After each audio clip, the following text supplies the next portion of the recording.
Hi everyone, my name is Shweta. I am an author. I never thought I would be standing here saying this today. English is not my first language. I've never written before. I hated reading as a child. But yeah, here I am with a very personal story. I'm an author and a speaker and an anti-colorism activist.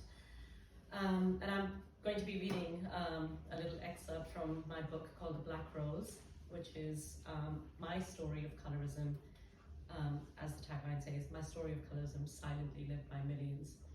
Before I dive into the story, just thought it's important to define colorism. Believe it or not, even I didn't know what it meant until a couple of years ago.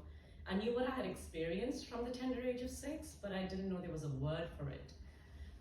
Just to give you a little bit of context, at the age of 6, my parents had to enroll me in a boarding school because they moved to Japan to make a new life and to start a new business. They couldn't afford my education there.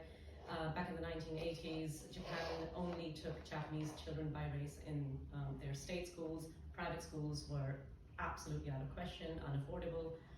Japan being the most expensive country in the world. So I was in boarding school for about 2.5 years, from the age of 6 to 8.5. During that time, I was then told by extended members of the family that I was left behind by my parents because they're ashamed of my color.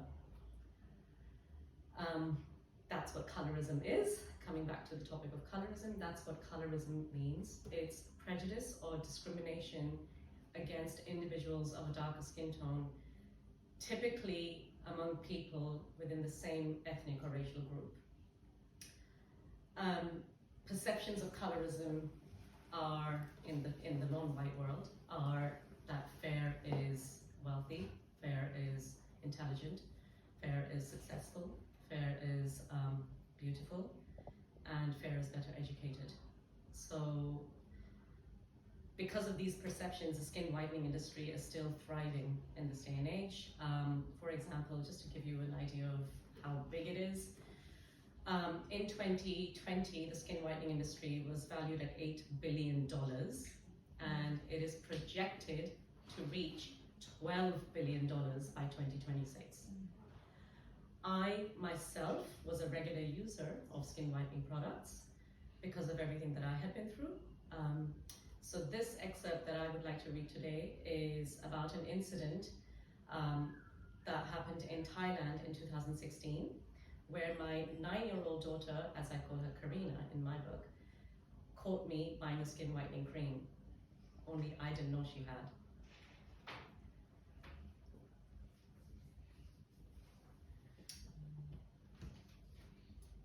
So this was in Bangkok. 2 days later, we caught an early morning flight from Bangkok to Koh Samui. By 4 p.m., we were settled in at Amari Beach Resort. While my husband Amit and my son Rohan were playing catch in the pool, Karina and I were reading on our sunbeds. I shifted the position of my sunbed every time a ray of sun touched my skin. Karina, in an aqua blue swimsuit, was enjoying basking in the sun. To my left, a middle-aged English couple were topping up their tanning oil. This was the 3rd time I had seen them reapply it. I smiled at them and engaged in a quick holiday conversation, glancing at their bottle a couple of times. A skin whitening cream in the beach bag of a brown person, and a tanning oil in the hands of a white person. The epitome of irony. When I turned back towards Karina, I saw an Indian family strolling towards the sunbeds adjacent to hers. They too were a family of 4, with a boy and a girl, both younger than my children. And they were loud, like me. It was evident that the mother did not intend to jump into the pool. She was fully clothed in everything but swimwear. Her children wore full-length swimsuits and floppy, oversized hats. I watched her smear sunblock over the only body parts left exposed: hands, feet, and face. She instructed her husband, no more than an hour, they must come out then. She didn't join her family. Exactly an hour later, as though the lady had set an alarm, she returned to get her family out of the pool. Her children's pleas made no difference at all. So many children are still playing in the pool, Mummy, they observed. Why can't we play? You will turn kala, which means black. she replied. Come out now. Her children sat on their sunbeds, slurping their milkshakes. Enviously, they watched the pool full of other children playing. Outrageous, I said, agitated, placing my book on my lap. Why, Mummy? Karina asked. Because she's denying her children a fun holiday to prevent them from tanning. They shouldn't be here on a beach holiday if that's her main concern. You're here on a beach holiday, and you're afraid of tanning. Yes, but they don't need to worry about tanning. They are very fair. I regretted the words as soon as I blurted them out. You shouldn't be worrying about it either. You are not happy with your color when you tell us to be happy with who we are. I saw you buying the cream at Bangkok airport before we caught the flight to Koh Samui. Damn it!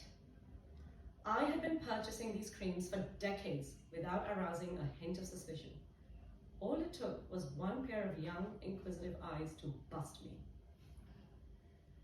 What's the difference between you and them? My daughter asked. They're trying to preserve their color by staying out of the sun, and you're trying to change your color by using creams. She was right.